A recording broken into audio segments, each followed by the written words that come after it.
any point throughout the cruise it looks like I've been silent for too long, or you want the volume going up, down, or my personal favourite, off completely, do come and let me know. Of course that applies downstairs as well. Sort of change the level on both decks. If it's too loud for you, too quiet for you, whatever you like. We'll have a play.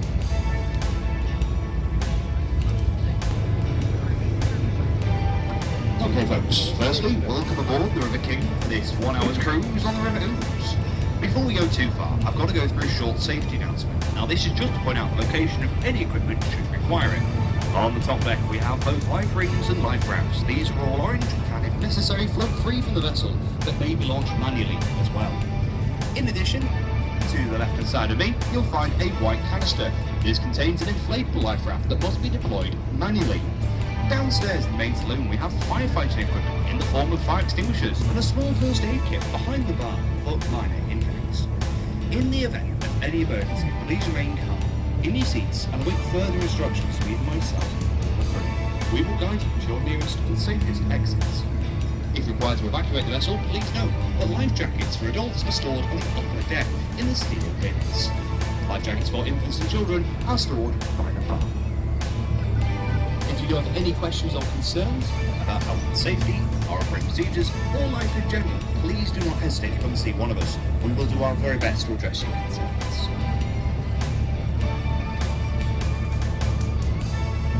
So we'll start now with the bridge in front of us. It's Scarborough Bridge, built in 1844 with the primary function of taking the railway lines all the way to the sunny beaches of Scarbados. Back in 1844, Scarborough Bridge would have been supported differently. You see, originally it was held up by timber arches. Now these were set in cast iron supporting brackets that can still be seen on the columns of the bridge today, although serving little purpose except for a home for any quaint pigeon.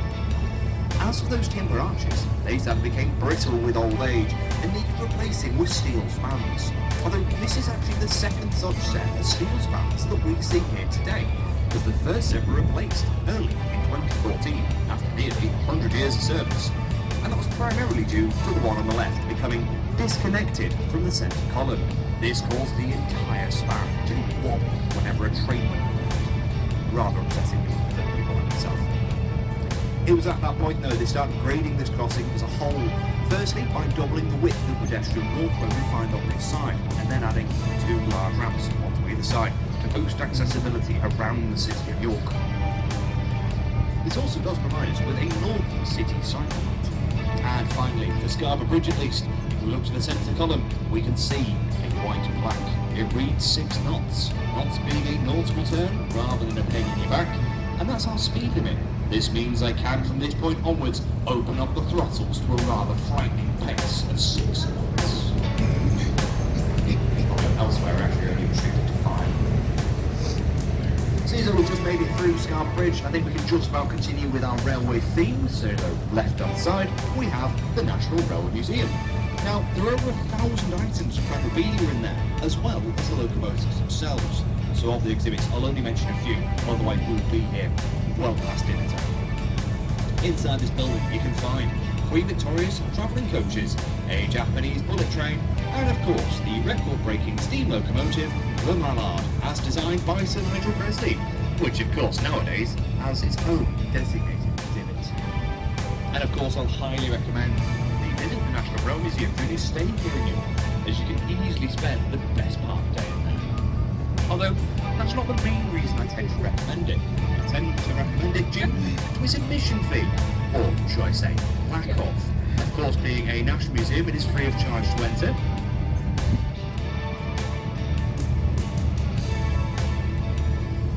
Although, if you're looking for something else to do, but perhaps outside in the sunshine, but remaining within the same price bracket, I'll highly recommend that you visit, or at least explore, the city walls.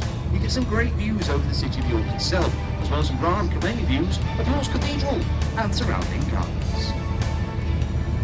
But I suppose we can't really go too much further in this direction, unless we talk about the river itself. It's of course the River Ouse, spelled O-U-S-E, and those who from further afield will know there's more than one River Ouse in the country. In fact, there are 5. Now, the popular reason for this is actually due to the Celts. You see, the Celts had the word Udsol, which roughly translates to a body of flowing water. Or simply put, it may well have been a Celtic word for river. Therefore, in here we could be sailing upon the River today. Despite this river not being unique in name, it is actually unique in nature, as it's the only river in the UK to have neither a proper mouth nor a proper source. It actually starts off life as the River Yure on the slopes of Whernside in the Ocean Haze. It then flows downstream towards us, where it's joined by the Nid and the Swale, two of its larger tributaries and the two that are mostly responsible for its colour. Now, it continues as the River Yure until about 6 miles above York, and this is where it meets a small drainage ditch called the Newsgill Beck. Now, for some reason, lost in the missing time, the much larger River Yure will give up with in there, becoming News then passes us here into the city of York behind us and up the other side, becoming tidal in the village of Mayburn, roughly 7 miles below the city centre. Now, this is where a lock of rail constructed in the 1900s. Prior to the construction of the lock of rail, the tide was actually coming into York twice a day, and sandbars would have been forming in the city centre. Now, the Corporation of York had been charged with keeping this navigation clear and would have been conducting regular dredging operations to do so, using a small fleet of boats equipped with cranes. Of course, they then tried to save some money by pouring a lot of concrete into the river at Mayburn, and then they sacked all but one of their dredging vessels. Whilst this sort of raised the height of this section, or should I say depth, to somewhere between 1.5 to 2 metres, it has been silting up ever since, just doubtful it's quite that deep in places anymore. Although, in practice, York is always experiencing some kind of minor flood, so even today, we are a little bit above that normal average of floodwater. Below Mayburn, then, we've got some 22 miles of tidal ooze, and that's before it merges with the River Trent. The ooze and Trent go on to form the Humber, which then flows out to the North Sea, after passing Cool and Hull. No doubt, at least one of you will have already looked over the sides of the boat, into the water, and you may have noticed it's got a rather murky appearance. Despite this, it's actually a clean river. Well, as clean as we can get anyway, and one testament to this is its wildlife. No, I don't mean the locals. As for species of fish that you may encounter, it includes tench, perch, barbel chub and bream, as well as salmon and trout in the upper reaches. And of course the avian wildlife includes ducks, geese, moorhens, crests and grebes, as well as the occasional swan and kingfisher. A couple of points about kingfishers though. They are very small, very fast, and highly territorial. You'll actually only find one nesting pair of kingfishers per mile of riverbank. All of that put together means they're still quite a rare sight for us here on the river. And what's worse is when we see them, they tend to be a turquoise flash as they skim past the boat. As for some of the more, shall we say, unusual mammals that we encounter in and around the River Ooze, we come across quite a lot of American mink. Going off the name alone, you can tell they're not native to this region. They were released into it sometime in the 1970s when a fur farm downstream of it was broken into by activists. Since then, they've been thriving in the city centre. Quite often we come into work first thing on the morning and find them running for cover down our pontoons. In fact, that's exactly what happened first thing this morning, as one jumped off the pontoon and startled a member of staff, and it fell into the water. As for some of the more native large mammals that we've seen returning to the River Ooze, it includes a colony of local otters, although it's probably better to say they've returned to the River Foss, York's second river, but can occasionally be found in the River Ooze foraging for food, especially later on when the river starts to calm down a little bit. So if you are out and about later on and you see a large dark shape just dipping below the surface of the water, you've probably just had a close encounter with one of our many resident otters. As we round this next bend, we'll encounter the most northern bridge on this tour. It's Clifton Road Bridge, built in 1963. The plans for this bridge, though, date back significantly earlier. In fact, prior to the Second World War, they were thinking about building a river crossing here. Although those designs specify it to be of an ornamental stone nature, similar to what we'll find in the centre of York today, and was also supposed to serve two functions. Only one of them was actually implemented, and that's to connect Acomb on the left to Clifton on the right, two of York's northern wards. As that other second function, it was originally the location of the bypass around York. Although after the war, they reassessed the needs of York and found that the city centre was to be growing. Therefore, it was rather impractical to put the bypass around York in about the midway point of what would be the outskirts. So they've moved it, and it now takes the form of the A1237. No doubt a few of you will have used that crossings on your journey into York, especially if you come from Leeds or Manchester. Now, we could encounter that bridge if we were to go a bit further upstream, but we won't quite have time to get there today. So instead, look at the columns of Clifton Bridge in front of us, and we can see some horizontal lines. Count down 2 of these lines from the top, and you get the height, roughly, of 17 foot 10 above the river's normal level. Now, this is the height the water reached in the year 2000 for our record-breaking Millennium floods. These were then heralded as a once-in-a-thousand-year event, which is probably why we've had nearly 4 of them since. Now that we've passed through Clifton Bridge and talked about some of York's floods, it only seems fair to talk about some of York's flood defences. In front of us we can see a pair of concrete sluice gates. These are the outlet gates to Clifton Kings catchment basin, one of York's most substantial flood defences. This system consists of 2 sets of these gates. Of course, those southern ones we see in front of us, and a northern set on the other side that allow water into the system. They're then connected by a raised embankment with a concrete core to form a large bolt structure. And in times of need, when the river starts to rise, they'll open the northern gates, diverting the river into this floodplain. They then close them again, trapping the water there as long as they need to, and will only open these gates in front of us once the river ooze has reached a safe level below York. This system alone can reduce the height of the river by about 2 foot, and that's enough water to fill York's Cathedral over 10 times. Now, if we're to continue in this direction, we can eventually make it to the cathedral city of Ripon using the inland waterways, although a journey of that magnitude takes about 9 hours. This is largely due to the 6 locks we find en route, none of which have a keeper in residence anymore, so we need to open them ourselves. That being the case, we'll spin the boat around here and we'll head back through the city of York. Now, just prior to turning, I do have to give a signal to other users of the waterway. This tells them I'm altering course to port, although I think a couple of landlubs have snuck aboard, so I'll translate that one. I'm going to turn around to the left.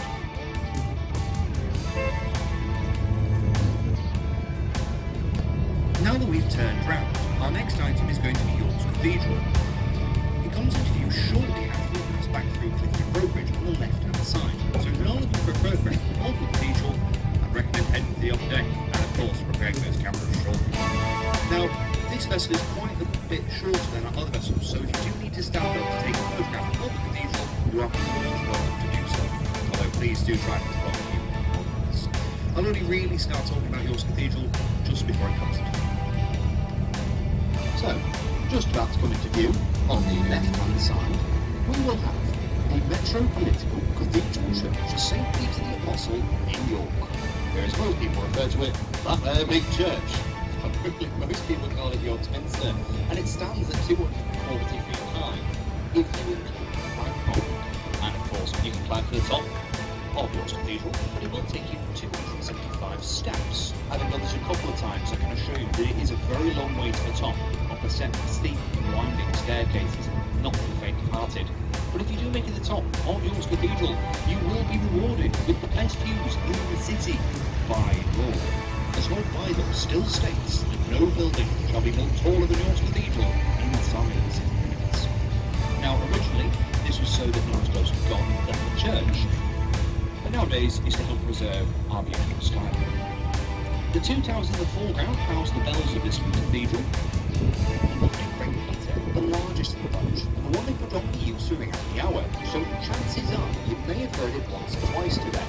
But over to the left, the 3 towers, you can see a small concrete roof, and that's the roof of the chapter house towards the far end of the nave, giving you a rough idea of how large the building is to the floor plan. Despite its prominent size and location within the city, our views from the river do certainly become few and far between and back into the city centre. Although the building we saw here today was finally completed in 1472 after taking 200 years to build. As we're heading back downstream though, the land to our left-hand side is home to one of the oldest schools in the country. This is St. Peter's, originally founded in 627 AD by the Archbishop Paulinus. Now, that would have been within a small church on the site that York's Cathedral now stands.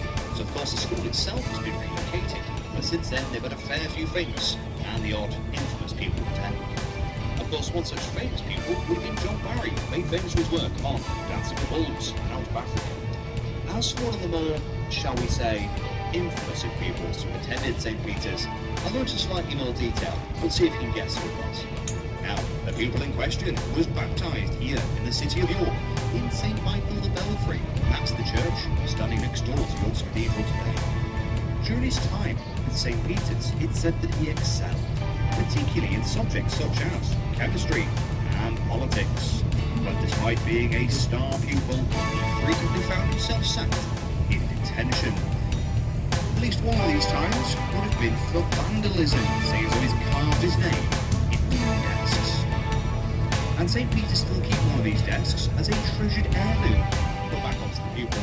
For when he left the school, he eventually ended up in Spain. Not on his holidays, mind you. He spent most of his time there in a prison cell. And finally, towards the end of his life, he was actually put on trial for treason, for which he lost his head. Now, for those of you still guessing, it's of course York's very own Guy Fawkes. Despite being executed as a traitor, the school do remain loyal to Guy. See as if we ask whether we can burn an effigy of him atop their bonfire on the 5th of November, they'll always say, no, it's pretty poor form to burn old boys. I do sort of agree with them. Through the gaps in the trees in front of us, we can just see the upper floors of York's principal hotel. This was formerly called the Station Hotel due to its close proximity to York's train station. But in the Victorian era, it received a special accolade, and they could claim to be called the Royal York Hotel. This was in honour of Queen Victoria, although admittedly she only spent a single night there. Now this was one of two possible reasons. The first reason may have been that she thought the city of York was the filthiest place she'd ever laid eyes on, and vowed never to step foot inside the city walls again. But the second, in my own opinion, more likely, is that she actually received a visitor while staying in this hotel that put her off the city for life. Now, in fairness, they probably turned up at some point in the wee hours of the morning, and most likely would have been a ghostly Roman centurion, seeing as though the building itself stands atop of an old Roman burial site. So if you are staying in the hotel tonight, sleep well. As we're heading back towards Scarborough Bridge, look to the left-hand arch, and you can see a small ruined tower. This is the westernmost watchtower of St. Mary's Abbey, a 13th century Benedictine monastery that once stood here. The tower itself, part of the abbey's defences, used to stand twice as high as it does today, but was reduced to this height by the cannons of Oliver Cromwell during the English Civil War. You see, Oliver Cromwell turned upon the right-hand bank and then proceeded to lay siege to the city. After a long and bitter siege, York finally fell. As we explore York today, you can still encounter a couple of buildings that have been, shall we say, not supposed to be by hand fire. Although in a few moments' time, when we pass back through Scarborough Bridge, look beyond the tower and we'll encounter one of the few surviving sections of York, of St. Mary's Abbey. And this will be the Hospitium, which served as a sort of, well, guest house, I suppose. You see, it allowed pilgrims and dignitaries to visit the abbey and stay in relative comfort. Now, it survived the dissolution of the monasteries by Henry VIII by being sold off prior as a private dwelling.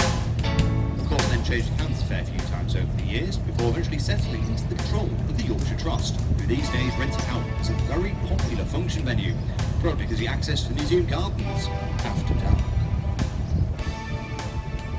The large group of black-walled structure we now see beyond the tower is the Hospitium. And at one point in time, the river itself ran directly past it, showing how much it's altered course over the years, although this was until the Victorians fixed it on its current course. As for the abbey proper, the vast majority of it was actually torn down and then taken away by the cartload, used in other construction projects around York, with some of the stone supposedly making it as far as Castle Howard, used in the construction of their gatehouse.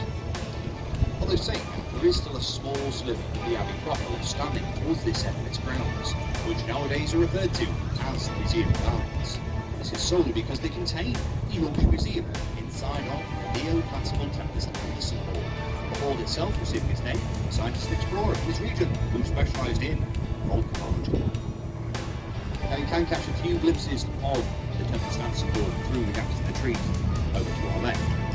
But if you're looking ahead of us, we have Lendal Bridge, built in 1863. And designed by Thomas Page, who's probably more famous his work in London, since it includes Westminster Bridge. Although that being said, I'm sure many of you aboard could have drawn that conclusion for yourselves, especially when you consider there's quite a few similarities between the two bridges. Namely, from here, we see the railings and even the cast iron cladding are pretty much the same. To the left of Lendal Bridge, though, we have Lendal Tower. Now, this is where our medieval city walls actually start. You see, the grounds of St Mary's Abbey stood outside of the medieval city and would require their own defences, although they were only really used twice. Once against the city itself when they fell out about taxations, and the second time when Oliver Cromwell turned up. Lendal Tower, though, has had quite a few jobs over the years. Most recently, it's an Airbnb, but before that, it was the water pumping station for the city. Water was drawn directly from the river here and sent around the city itself in hollowed out tree trunks, receiving no treatment beforehand. Thankfully, these days, whilst a lot of York still drinks river water, it is coming through a treatment plant before it reaches the taps. Now that we're through Lendal Bridge, over to the left-hand side, we have York's 15th century Guildhall. Sadly, only about half of it is still from the 15th century. You can see the entire far end was completely demolished during the Second World War. The surviving 15th century section still bears the scars of this conflict, particularly in the form of scorch marks. Although on this side of the building, they're rather strange. Take a look at those lower floor windows, and you see they've been washed away, about halfway up. That gives you the height of 17 foot 10 again, those millennium floods here in the city centre. With the water sitting there for about 2 weeks, this small part of history was washed away. Next on the left, though, we've got the Yorkshire Herald building. This used to be our local paper's printing press and editorial office. Nowadays owned and operated by the Pollution Bar. Will fit in very nicely with the rest of the balcony, since it's populated with a second bar, the picture room piano on the end there, and in between them, we've got City Screen Cinema, an attached bar. Of course, all three venues then form a very popular watering hole. Beneath the balconies, we can see the copper archways. These archways used to connect the underground tunnel network of York, those primarily used to ferry goods to and from the river. Unfortunately, the vast majority of this network has actually collapsed over the years, but at one point in time, it was perfectly possible to get from York's Cathedral behind us all the way to York's Castle without ever seeing the sky. Although that journey was not for the faint-hearted, up to 25 people have been recorded to never emerge from those tunnels again. Ahead of us, we have Roos Bridge, built in 1821, to replace a 5-arched Tudor bridge. Now that Tudor bridge would have been the only crossing over the River Ouse in York back then, hence the name. You see, there was no real need to be any more specific than the only bridge over the River Ouse in York. This caused a few issues though when they tried to replace it. You see, if they just knocked it down and started opening a new bridge, in the interim, they'd have only cut the city of York in half, but the county virtually as well. So, rather cleverly, they built 2 bridges here. They built this side first, alongside the old Tudor bridge, which they then demolished and started work on a second bridge next door. As we pass underneath, you can still see the driving line of these 2 twin bridges. As we pass through Roos Bridge though, we'll enter the port district of York. York used to be a prominent inland port, with the main mooring stages being Kingston to the left and Queenston to the right, so named because they're permanently reserved for the King or Queen. And anybody caught mooring alongside here can still technically be tried for treason. Thankfully they're not current practice these days. Queen Staithe, over to our right hand side, was actually very briefly renamed during the Industrial Revolution to Coal Staithe.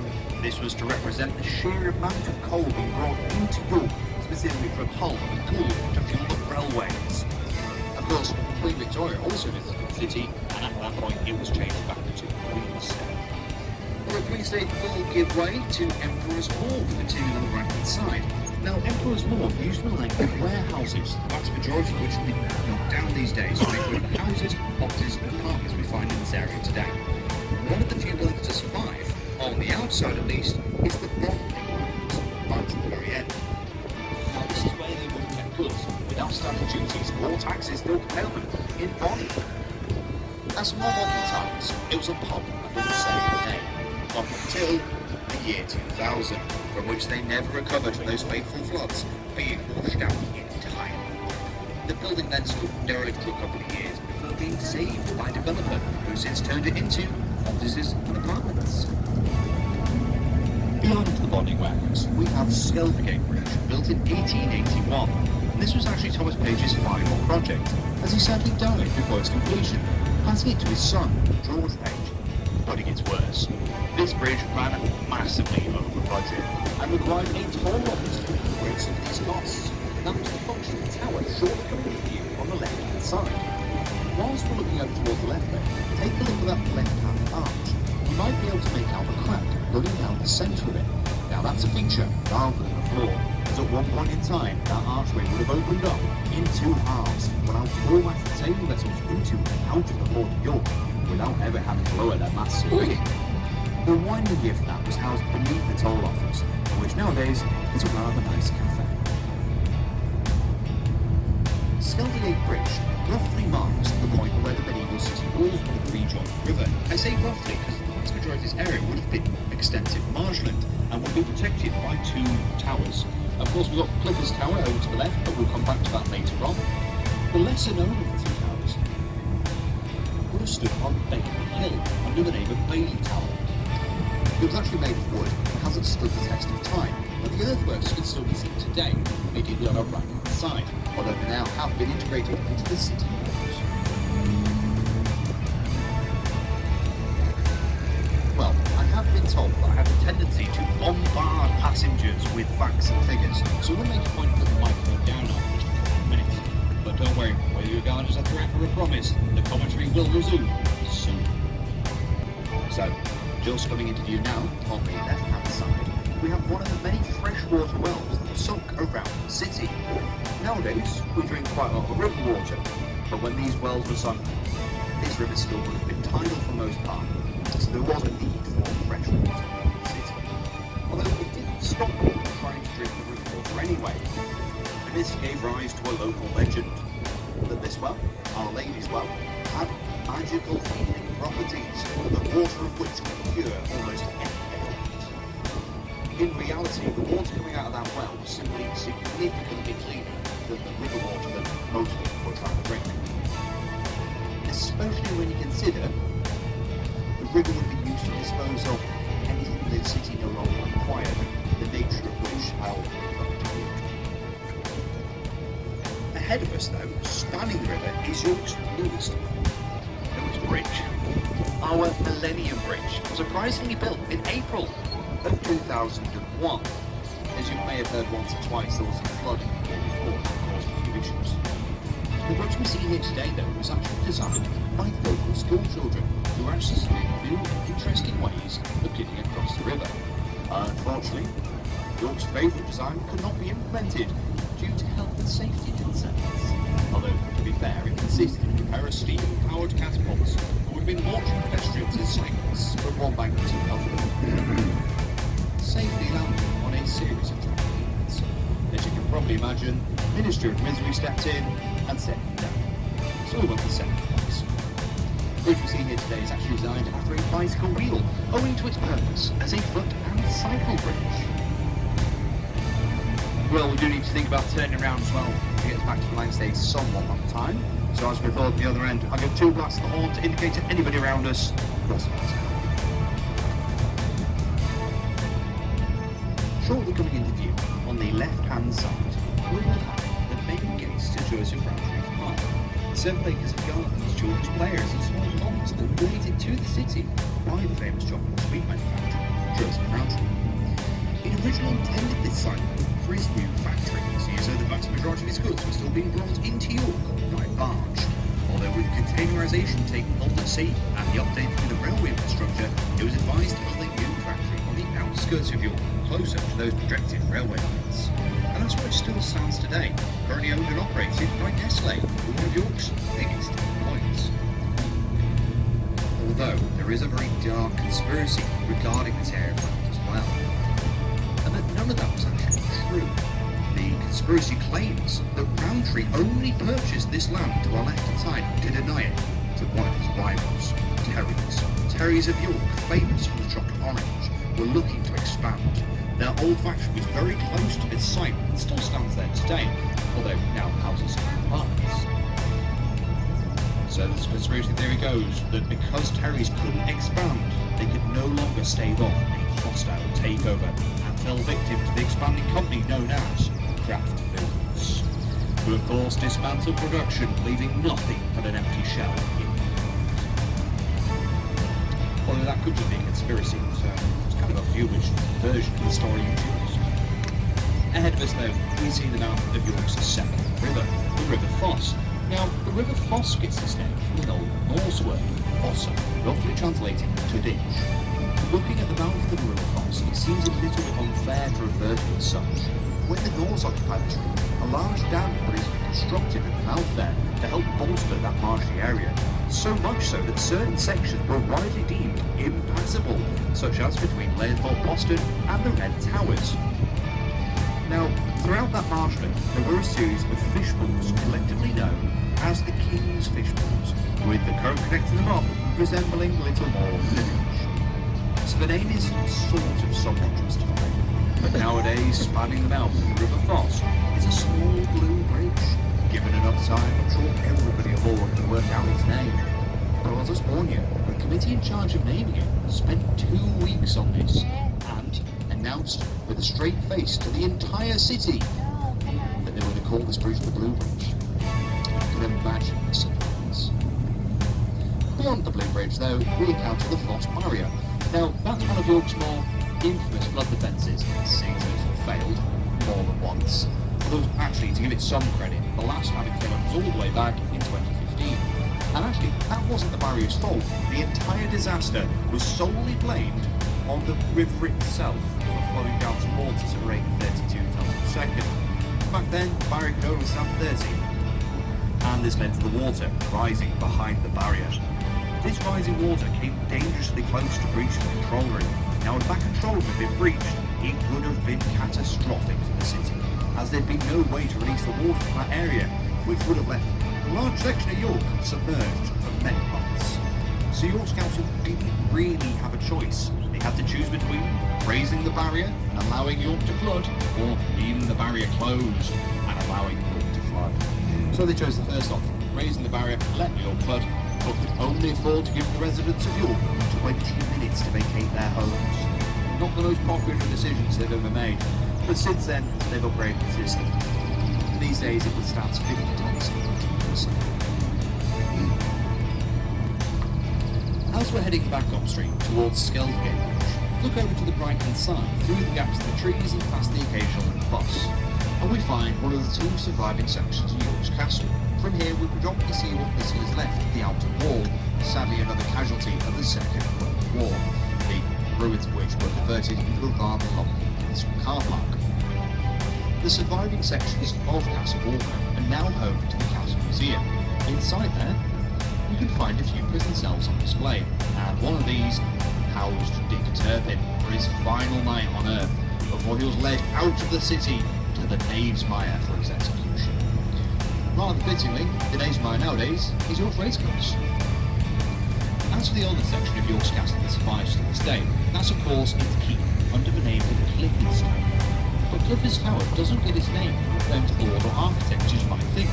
It actually gets it from a traitor, and that would be Roger de Clifford, who rebelled against Edward II. Now at the Battle of Boroughbridge, he was captured, and then brought to York for trial. After a very short trial, the chosen method of execution was to be hung from the top of the tower by his hands and feet. Unfortunately for Roger de Clifford though, they left him up there for another 10 years, and this led to the locals of York walking past the tower and exclaiming, "Hey up Clifford, what are you hanging around for?" But with little to no response, they simply moved in and began affectionately referring to the tower as Clifford's Tower. You see, Clifford's Tower was previously known as the King's Tower, and is one of 2 quatrefoil towers left standing in Northern Europe. The other is in Northern France, being Château d'Étain, but quatrefoil just means if you view them above, they went 4 leaf towers.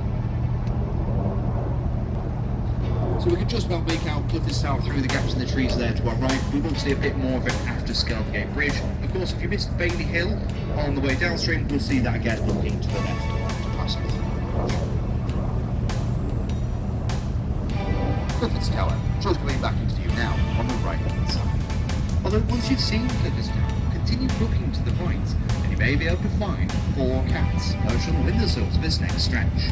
Don't worry, they're model cats, 3 of which were placed here by the eminent architect Thomas Adams, who's trying to revive a medieval tradition of placing cats on buildings to ward off evil spirits. And I've got to say, I don't really think it works. I see loads of people coming out of York Dungeons, pale as a ghost. Now, you've probably found the first of these 3 cats already. 3 windows in, top floor. That's actually the imposter. It only appeared here in 2017. But follow that line of cats to the both South Esplanade side, and you'll see a black cat perched on the windowsill. To the left of it, the grey one, and then beneath the grey one, the second grey, to make those 3 the 3 Thomas Adams originals. Of course, there are about 22 or so dotted around the city of York that could all be linked together to form a rather unique trail. I'd highly recommend the trail as well, because it gives you off the beaten track and exploring York from a different point of view. If you'd like to follow the trail, you can visit the Tourist Information Centre, the Lucky Cat Shop in the Shambles, or of course you can go to the website, which is luckycatsofyork.co.uk. But in practice, you put Lucky Cats and Map into Google, you'll work it out. Now, I want to talk about one of York's more haunting pubs. In a moment's time, there'll be an alleyway to our left-hand side. Look down the alleyway and you'll find the Cock and Bottom Pub. This is home to one of York's more devious ghosts, George de Villiers. Of course, most people don't know him by that name, but a lot more of you will recognise the name George Porgy, Puddingham Pie, kissed the girls and made them cry. This tells us that he was actually a self-appointed ladies' man, otherwise known as a Dick Sleaze. And sadly, he's not changed very much in life either, because his favourite place of haunting is the ladies' toilets. We'll move on to a less haunted pub now. Of course, that's the King's Arms over to our right-hand side.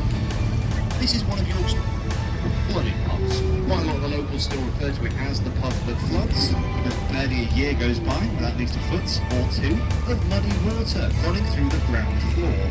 Have no fear though, if you're after a pint at Sam Smith's Fest, all the beer is actually kept in upstairs beer attic, rather than the conventional beer cellar. And up until a few years ago, provided you came into York, you know, you could sail straight in there and still have been happily served a nice, refreshing pint. Now, I've probably got time to point out one very last item. As we're heading back towards our Lenville Bridge landings, take a look at the Guildhall, and in specifically the foundations hill. Set into those foundations, you'll find a gate. That's called Traitors Hill, and this is where any traitors of the crown would have been brought into York by barge. This protected them from interference from outside, meaning nobody could spring them. They would then be led up that gateway to St. Helens Square, and this is where quite a lot of the executions would have been held. But with that rather grisly end, we are starting to come to the end of the cruise. So all I've really got time to point out, say, is thank you for joining us. From myself, Josh, Sophia downstairs, Heather on the quayside, and in fact everybody here at City Cruises York. We do hope you've enjoyed your time aboard the River King, and we hope you enjoy your stay in the City of York. Just in closing though, I ask that all passengers remain seated, or at the very least away from open exits and stairwells until the boat comes to a complete stop. And please do not try to leave the vessel until a member of the staff has said that it's safe for you to do so. With that, I'll put the microphone down, focus on a safe landing, and I'll let you know when it's safe to disembark. Until then though, thank you again for joining us.